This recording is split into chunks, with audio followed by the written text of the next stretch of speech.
All right, I'm Dr. Ken Owen here with Music Off the Record. We're going to chat a little bit about some composers and little tidbits about the music for our concerts for Northwest Sinfonietta. First off, we'll talk about the composer Antonín Dvorak. So he comes from an area that at the time was called Bohemia. You can see it there on the slide. He was born in Czech, and I'm not even going to try saying the name of that town because I'm sure I won't say it right. But that whole area, several countries now, is kind of called Bohemia, referred to Bohemia at the time.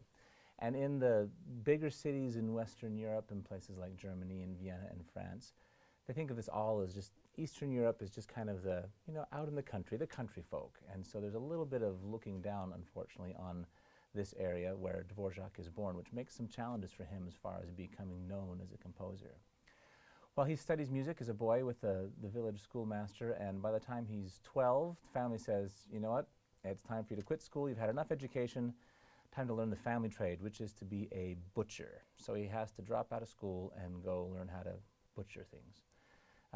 After a year, he's had enough, and he decides he's going to head out on his own to the big city, that being Prague, where he can learn German to get ready to head off to these Western European cities and try to make it as a musician. So he runs away, this is not with his family's consent, and heads to Prague. By the time he's 16, he's doing well. He's in the organ school there, and he's a viola player in some of the minor orchestras in that city.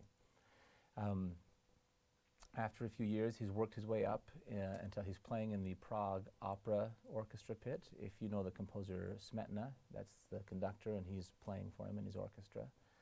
And he's still trying to become known as a composer in the works that he's doing. He does manage to find this composition competition that is intended or titled that it's to benefit young, poor, and talented artists, trying to find some of those hidden gems. And one of the judges is none other than Brahms, Johannes Brahms, who really likes Dvorak's music. Dvorak wins this competition several times and becomes friends with Brahms, and Brahms begins to promote his music. Talks to his publisher and says, hey, publish some of the music of this composer Dvorak. And so then we get to the Romance for Violin and Orchestra, which is going to be on our concert. We're going to take a little listen to. This piece actually started out as a string quartet, or one of the movements of a string quartet anyway. And they put it on before they were going to publish it with some friends for a little concert. And Dvorak honestly didn't like it that much. He said, you know what, it's not my best work, I'm not going to publish it, wouldn't publish it. But one of the people that was there at that concert was one of the publishers who said, well, I think the second movement would probably sell well. And so why don't you do something with that one? And the reason he thought it would sell well is because he felt like it sounded kind of gypsy-like. Now this goes back to this attitude of the majority of Europe towards Eastern Europe, which was this kind of country town was all gypsy. Now, there was a large population of gypsies that did live there, but certainly not all of them. But again, this was the kind of conception of Germany, France, Italy, that, oh, that's where the gypsies live. And even though they were culturally looked down on a little bit, it was a trend at the time that anything that was gypsy was popular. It was this exciting, mysterious culture of the gypsies. And so gypsy music was kind of a fad for a while. So he said, that sounds like it has that. So why don't you do something with the second movement?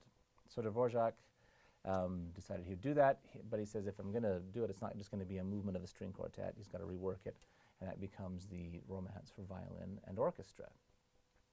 Now, for me, it doesn't have that much of what I would think that they would call a gypsy sound to it, but apparently that publisher thought so. It does have quite a melancholy tone, and whether that's because he's trying to make it be heart-yearning romance, or because of things happening in his life that year, I don't know. I do know that the same year that he composed it, he lost 3 children, died. And so you hear some of that in here. Let's listen to a little clip of the Romance. It starts off very soft.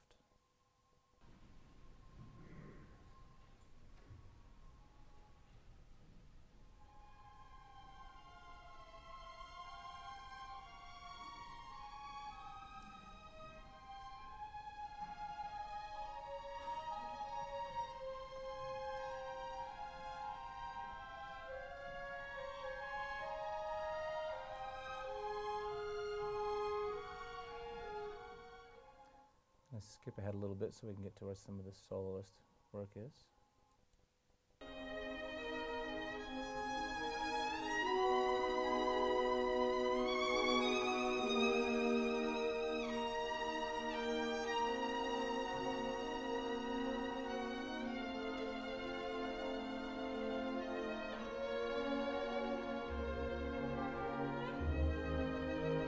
So as you can hear, very lush writing, sweeping melodies, similar in some ways to Brahms' music. You can see why Brahms had an affinity for Dvorak's music. So just look at him a little more. There's a picture you can see of Dvorak with his family. That's actually in the United States. He did come and visit and teach here in the United States. He also continued to write music that that would have sounded Eastern European, but he was doing it intentionally not to sound like gypsies, but to sound like the music of his native land. He wrote Czech music. You may have heard of his Slavonic dances. Those were along those lines, intentionally with that Czech flavor, which he continued to do when he was visiting the United States and teaching here. He went back over to Europe and ended up dying there in Prague in 1904. So I hope that gives you some fun information as you listen to this piece. Thanks for watching. Enjoy the music.